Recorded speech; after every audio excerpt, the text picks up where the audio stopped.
So we're on page 21 now, and we're going to start to think about the points on the unit circle. So basically, every single point on the unit circle has a degree measure, a radian measure, and then an exact value for what that point is, so an x comma y. So it says looking for patterns in the radian measures on the unit circle can make learning them much easier. That's what we just finished up with. To the right is the unit circle. Draw a 30-degree angle on the unit circle. So I'm going to draw an angle in standard position at 30 degrees. I'm going to label that as 30. Draw a vertical line from the point where the circle intersects 30 to the x-axis. So here's the point where my circle intersects the 30-degree angle and the x-axis. You now have a triangle with its base on the x-axis. How long is the hypotenuse of the triangle? So this is going to seem really repetitive because this is what we did in the homework, but this is super important for this unit. So going through the same questions. We said the hypotenuse is 1, right, because the unit circle has a radius of 1. Label the base of the triangle x, right? Once again, that's because this point out here, I'm going to leave it empty this time, has an x value that corresponds to that distance, and then a y value that corresponds to this value. So this is going to be y out here. Now we're going to find the trigonometric ratios using the 3 labeled sides. So this is just straight from my picture, as if I do not know what the sine of 30, cosine of 30, or tangent of 30 are. So the sine of 30, if I work from this picture, is opposite over hypotenuse, y over 1, which is just y. The cosine of 30 is adjacent over hypotenuse, so x over 1, which is x, and the tangent of 30 is opposite over adjacent. So what we need to observe here is that the sine, just like we saw when we're on the unit circle, is always equal to y, okay? And the cosine is always equal to the x value. So instead of thinking of this as these ratios, opposite over hypotenuse and adjacent over hypotenuse, we're actually thinking of them as x and y coordinates. So the sine of theta, in this case it's 30, is the y value, and the cosine of theta, in this case it's also 30, is the x value. So we've kind of abstracted or stepped away from those different ratios we used to use. All of that is said in here if you want to read through, okay? But that's the basic gist of it. So therefore, the point on the unit circle intersected by an angle of 30. So we're going to say, what else is the sine of 30, right? So if I think about this, my sine of 30, right, from my chart, so this is from the previous lesson, is 1/2. And I know since the sine of 30, or the sine value, goes in for y up here, I can say that point has a y value of 1/2. The cosine of 30, remember cosine counts down, and over 2 is radical 3 over 2, and that's just from that chart. So my x value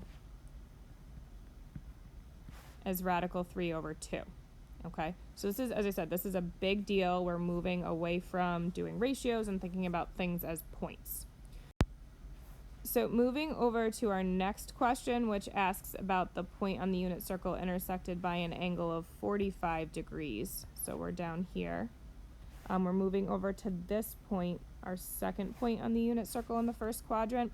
An interesting thing about this point, we know the sine of 45 and the cosine of 45, so cosine of 45 is going to go here for x, are both the same. If we think about our chart, the cosine of 45 is radical 2 over 2. The sine of 45, which is the y value, is also radical 2 over 2. This fits well with our common sense observation that this middle point should have the same x and y value. Using the same reasoning, the point on the unit circle intersected by an angle of 60. So now we're up here. So we just think, well, what's the cosine of 60? Right, in our chart, cosine of 60 is 1 over 2. The sine of 60 is radical 3 over 2. Now, when I put these points on, this also makes logical sense because as I move up my circle, my x values get smaller, right? So as I move up my circle, my x's are getting smaller. And as I move up my circle and around, my y values are going up or getting bigger.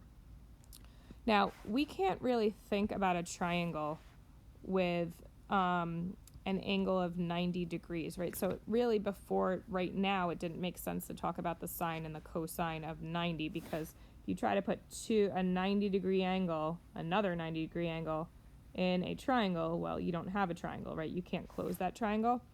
But now on the unit circle, this is all possible. So if I go up to 90 degrees, which would be right here, right? Doesn't really make sense for a triangle, right, or anything like that. But I can think about the fact that the cosine of 90 and the sine of 90 are going to go in here. And this point up here, I already know that, right? I knew that from day one. It was on the very top of the first page. This point is 0, 1, right? So this is 0 and 1. So now we're using common sense. We're not using sine and cosine. But to answer these questions, working backwards, what is the sine of 90? Okay, so the sine of 90 has to be equal to the y value on that point, right? That's what we said. So the sine of 90 is 1. And then the cosine of 90 has to be equal to that x value. So the cosine of 90 is 0. Okay, now if you went to your calculator, which I can't really show you on here, and you made sure you were in degree mode and you typed the sine of 90, you would indeed get 1, and the cosine of 90, you would get 0. So by working through this logic, we've found that the points on the unit circle are really kind of represented by triangles, and then we've also taken what we found, right, that sine is y and cosine is x, and we've used that to work with things that don't actually work with triangles. So in the next video, we're going to label the whole unit circle. This is usually an activity that we do in class where we have, this piece of paper and we go through these different steps with colored pencils. In our situation now, what I'm going to do is I'm actually going to do this on the homework page. Ideally, if you can print out the included unit circle, that would be even better. And that's in the folder on Schoology. So just print out the unit circle. If not, you can do it on your homework. If you want to practice, you can draw it on a separate sheet of paper or something if you don't have a printer.